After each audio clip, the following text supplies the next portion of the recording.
In today's video, I'm going to teach you how to use Monday.com for project management. We'll start from a clean slate and build a practical workflow you can use right away. You'll learn how to spin up a project from a template, switch between table and Gantt views, update statuses and priorities, set timelines, add new items, post team updates, fine-tune which columns you see, and attach files to tasks. Follow along in your own account so you can practice as we go. Begin on the Monday.com homepage. Look for the blue plus button. This is your shortcut to creating something new. Click it, then open the Template Center.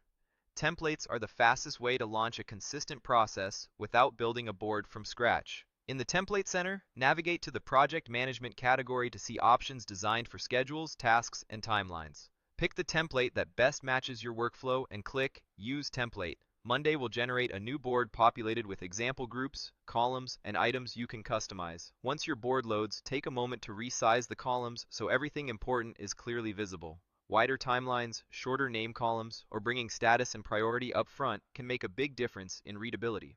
When you want to see how work unfolds over time, switch to the Gantt tab. This view turns your tasks into a timeline, perfect for identifying overlaps and dependencies. Use the timescale to switch from months to weeks for a more granular schedule, then go back to the main table when you're ready to edit details. Let's practice updating a task. Locate an item called Monthly Sync.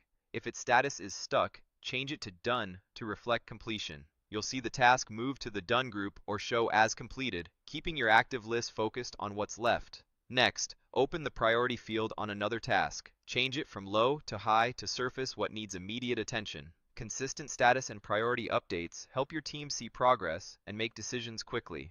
Now adjust a timeline. Click the timeline cell for a task to open the date picker. Change the year to the one you need. For example, 2026, choose September, and select the first as both the start and end if it's a single day item. That locks in the schedule. Add a new task by clicking to add an item and type payroll. Set its status from not started to working on it when work begins, so your board reflects reality.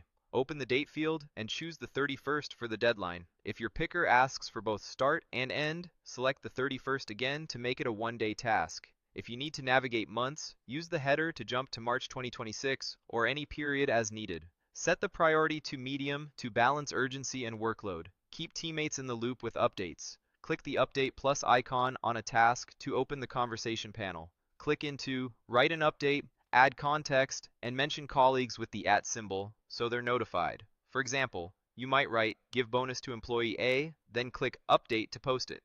Use highlight to emphasize key notes in the thread so the most important details stand out. You can also tailor your view. Click Hide to manage column visibility, then toggle off any columns you don't need right now to keep the board clean during focused work. When you're ready to bring everything back, unhide by checking those columns again so they reappear. Finally, keep work and documentation together by adding a Files column. Insert the Files column from the Add Column menu, then click the empty cell under Files for the task that needs an attachment. Choose from Google Drive and select your file. That file is now tied directly to the task, making it easy for anyone to find the latest version without digging through folders. That's it. Your project is set up, scheduled, communicated, and documented, all within Monday.com.